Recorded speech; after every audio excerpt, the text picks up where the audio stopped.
Muraho neza inshuti z'umusaraba dusangiye kwizera. Ni Rachel ugarutse ngo dusangire ijambo ry'Imana. Muri uyu mugoroba turasoma ijambo ry'Imana riri muri Yohana ibice 2, turahera ku murongo wa mbere dusoreze ku murongo wa 11. Handitse ngo ubukwe bw'i Kana. Ku munsi wa gatatu hacyujijwe ubukwe i Kana y'i Galilaya, kandi na nyina wa Yesu yari ahari. Yesu bamutorana n'abigishwa be ngo batahe ubwo bukwe. Nuko vino ishize, nyina wa Yesu aramubwira ati nta vino bafite. Yesu aramubwira ati mubyeyi, tubigendanyemo dute? Igihe cyanjye ntikiragera. Nyina abwira abahereza ati icyo ababwira cyose mugikore. Hariho intambwe 6 zaremwe mu mabuye zashyiriweho kwiyeza nk'uko umugenzo w'Abayuda wari uri. Intango yose irimo inshuro 2 cyangwa 3 z'amazi. Yesu arababwira ati mwuzuze intango amazi. Barazuzuza bageza ku ngara. Arababwira ati nimudahe noneho mushyire umusangwa mukuru. Barayamushyira. Uwo musangwa mukuru asogongeye amazi ahindutse vino, ntiyamenya aho iturutse, keretse babahereza badashye amazi nibo bari babizi. Umusangwa mukuru ahamagara umukwe, aramubwira ati abandi bose babanza vino nziza, abantu bamara guhaga bakabona kuzana izitaryoshye, ariko wehoho washyinguye inziza aba arizo uherutsa. Icyo ni cyo kimenyetso cya mbere Yesu yakoreye i Kana y'i Galilaya, yerekana icyubahiro cye. Abigishwa be baramwizera. Amena, haleluya. Tubonye rino somo riri muri Yohana ritubwira ngo ubukwe bw'i Kana, ngo hari ku munsi wa gatatu hacyuje ubukwe. Urumva nawe ubwo bukwe ntabwo bwari ubw'uwo munsi. Iminsi 3 umuntu ari mu bukwe ni iminsi myinshi. Iminsi 3 abantu barya, iminsi 3 abantu banywa, iminsi 3 hari abarimo gusinda. Ku munsi wa gatatu w'ubukwe haba hari abamaze iminsi barimo kurara aho ngaho, haba hari abarimo gutaha, haba barimo kutwerera, abaza kuvumba. Ku munsi wa gatatu ubukwe rwose uwakoze cyane muri ubwo bukwe cyangwa washyizemo imbaraga aba yamaze no kunanirwa. Ku munsi wa gatatu w'ubukwe haba hari ibintu byinshi byangiritse, ibyamenetse, ibyabo bamennye, inzoga zamenetse cyangwa ibinyobwa byamenetse cyangwa ibintu. Harimo n'abaza nyine bakorakora bimwe byaburiwe irengero. Ariko ku munsi wa gatatu w'ubukwe ni umunsi uba urimo uruvangavange rw'ibintu. Nubwo buba bwitwa ubukwe, ni kwa kundi ukoresha nk'ubukwe ku munsi wa mbere, noneho abantu bakamara iminsi bakiza kunywa izo nzoga z'ubwo bukwe, kuko ngo hari ku munsi wa gatatu w'ubukwe.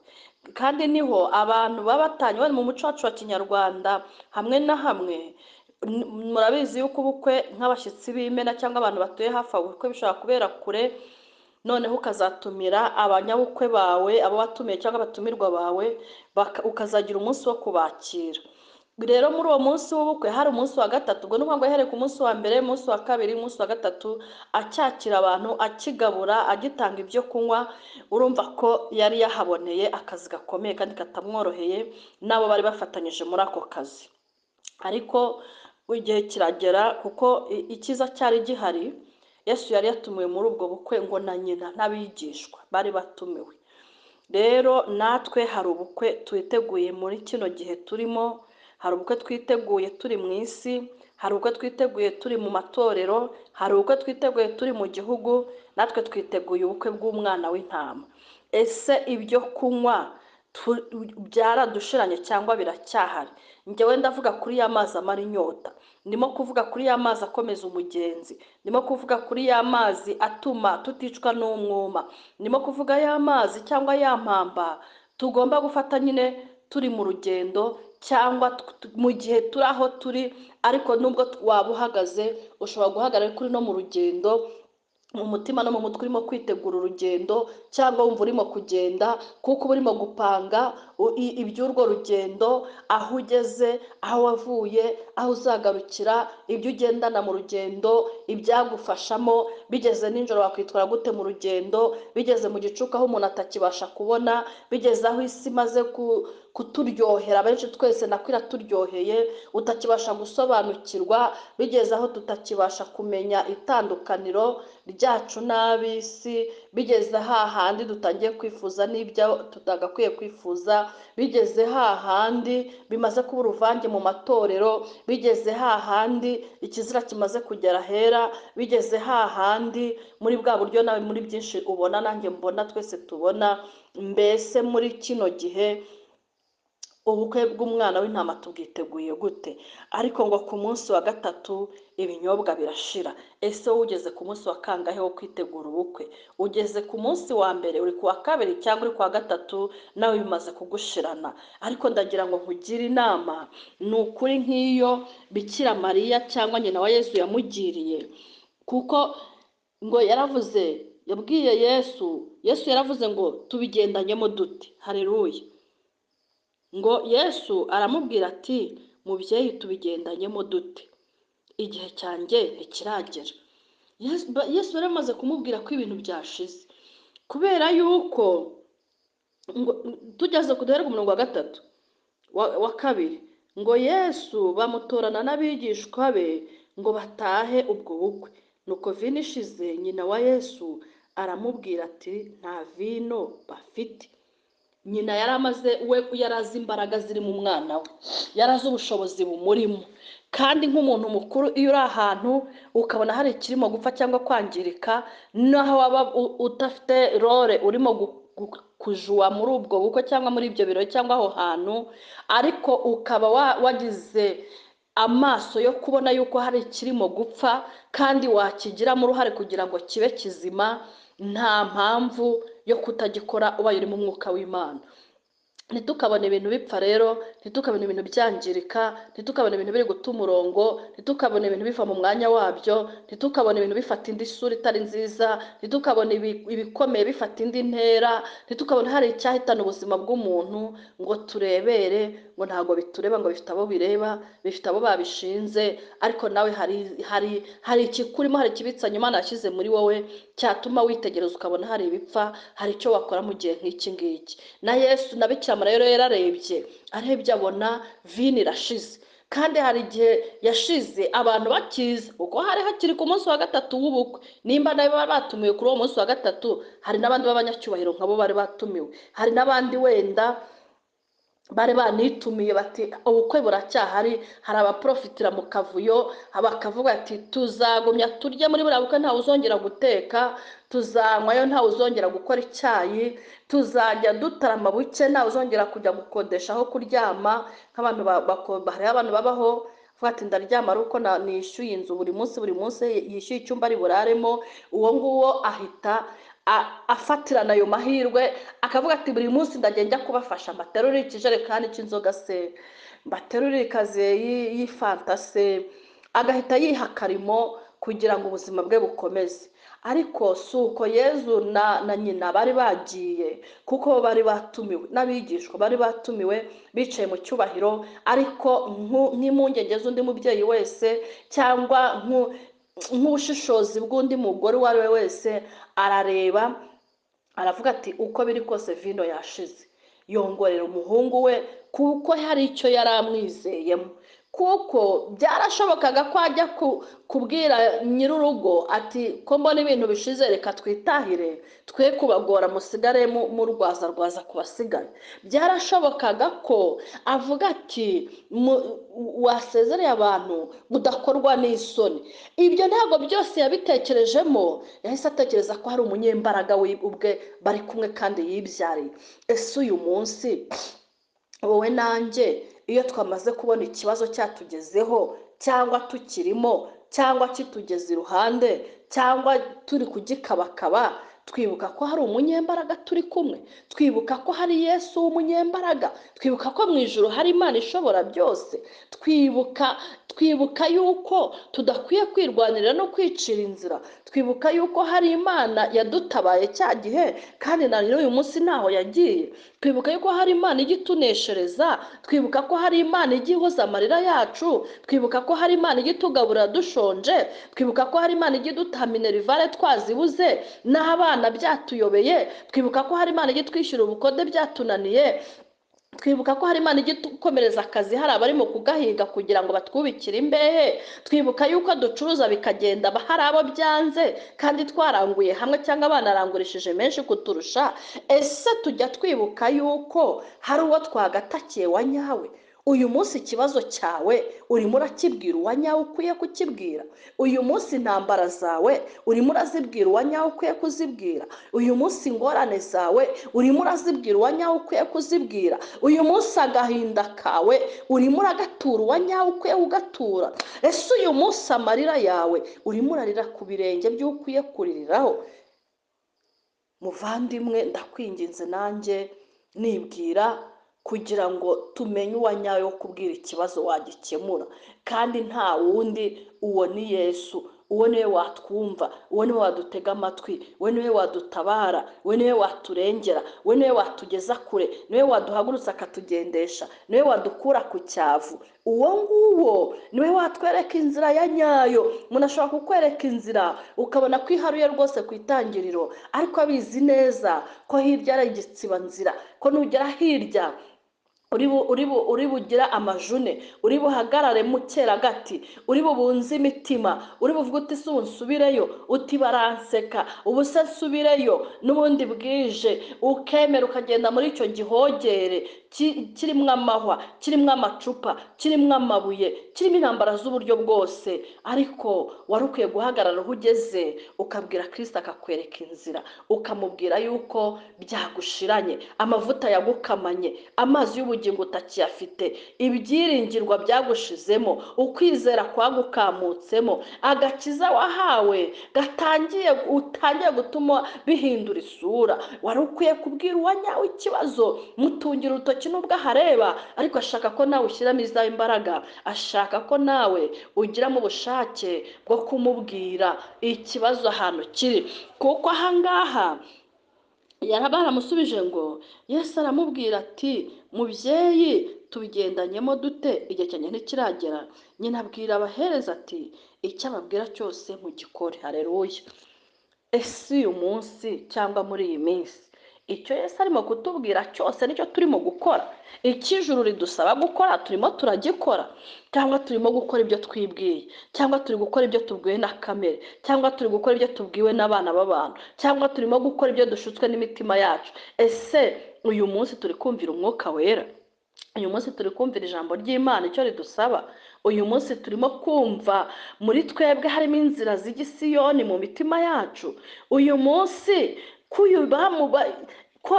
yavuze ngo icyo ababwira aba ari cyo mukora, ni uko yarizeye yuko avuga ibintu bizima, yarizeye ko avuga ijambo akarihagararaho, yarizeye ko avuga ibifatika, yarizeye ko avuga iby'umumaro, yarizeye ko avuga ibitakoze isoni ba nyir'ubukwe, yarizeye ko avuga ibituma abantu bahaga. Ijambo ry'Imana rirarema. Avuga ijambo, akoresha ijambo ibintu bigafatika, akoresha ijambo ibintu bigahinduka, akoresha ijambo ibintu bikagira icyerekezo, akoresha ijambo ibintu bikagira ireme, akoresha ijambo ibintu bikagira isura, akoresha ijambo agategeka, akoresha ijambo agahindura, akoresha ijambo akakurinda, akoresha ijambo akakwambika, akoresha ijambo akagushyingira, akoresha ijambo akakubakira, akoresha ijambo akakugaburira, akoresha ijambo akaguhesha akazi, akoresha ijambo akagutuza, akoresha ijambo akaguhesha ijambo, akoresha ijambo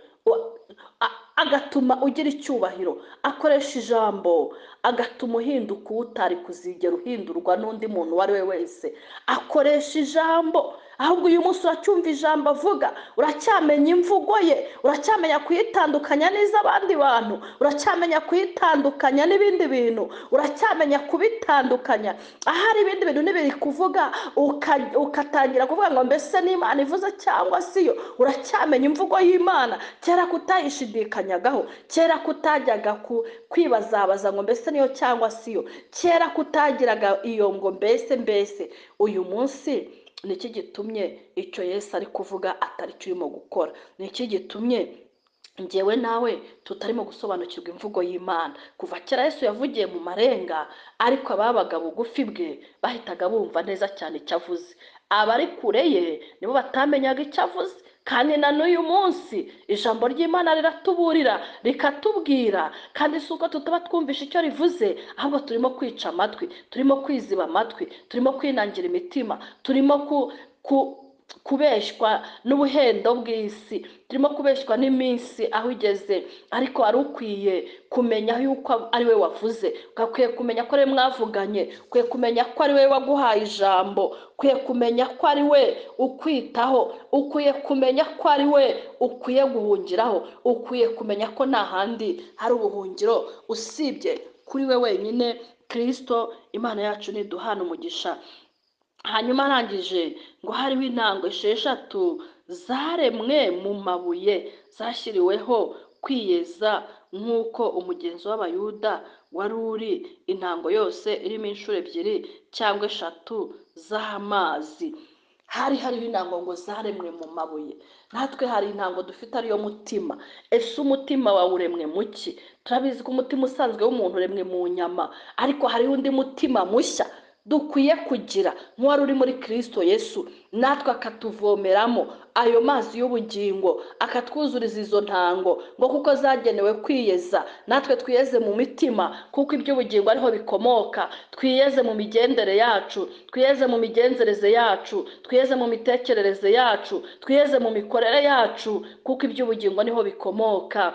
Ese wowe uyu munsi urimo kubigenda mute na Yesu? Uyu munsi ntango zawe aje kugusukiramo amazi y'ubugingo, aje kugusukiramo ibyo wasezeranye nawe, aje kugusukiramo amavuta, yasanga izo ntango ziteguye, yasanga zigikomeye, zikimukomeyeho nk'uko izo zabo zari ibyuma. Uyu munsi nawe uracyafite wa mutima wo muri Kristo Yesu, yakugenderera ukumva udafite ubwoba, ukumva udafite gutinya, ukumva wahagarara wemye, ukumva wamuhamiriza n'imbere y'abakomeye, n'imbere y'ibiteye ubwoba, n'imbere y'ibishuko by'isi, n'imbere yo muri no minsi duhagazemo. Uri kumva umutima wawe wamuhamiriza, wamuhamya? Urimo kumva umutima wawe wahamya yuko uzi Imana, wahamya yuko wakiriye Mwuka Wera, wahamya ko wagiye mu mazi menshi cyangwa wabatijwe, wahamya ko ufite idini runaka usengeramo, wumva umutima wawe wahamya ko uri umuririmbyi kano kanya wahamya ko uri umuvugabutumwa, kano kanya wahamya ko uri umunyempano,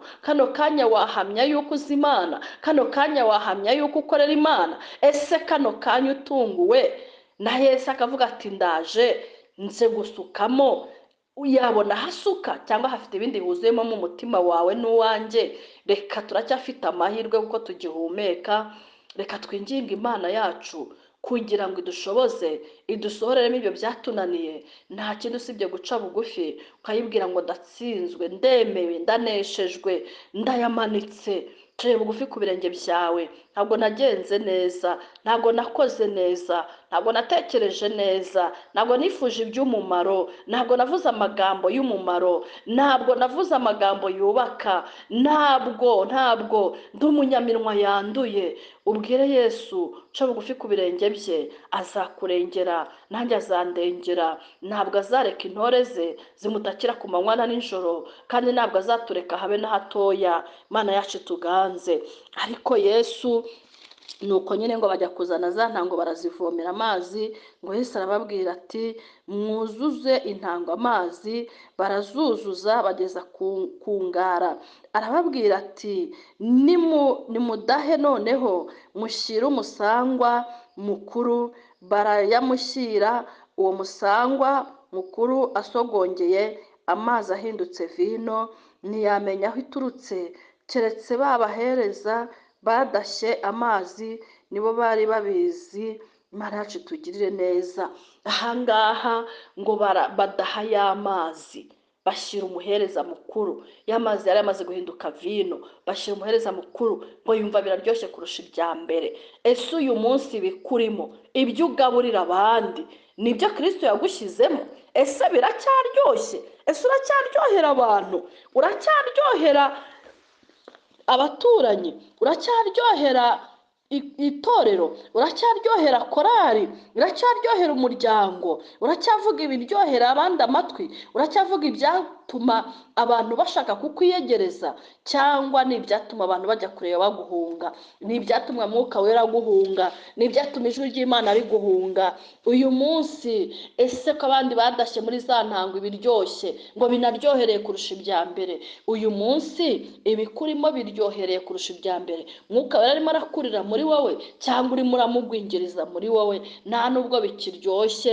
Wenda niba bikinarimo hari bitangiye kuvangavanga, bitangiye kuba ibirohwa, ariko uyu mugoroba ndakwifuriza ngo Yesu agaruke mu mitima yacu, ngo Yesu yongere atugarukeho, Yesu yongere aduhe izindi mbaraga, Yesu yongere aduhe kuryohera abantu, yongere aduhe kuvuga amagambo aryoheye abantu, yongere adushoboze gukora ibikorwa biryoheye abantu, ndetse nawe ubwo akaryoherwa, natwe ubwacu tukaryoherwa.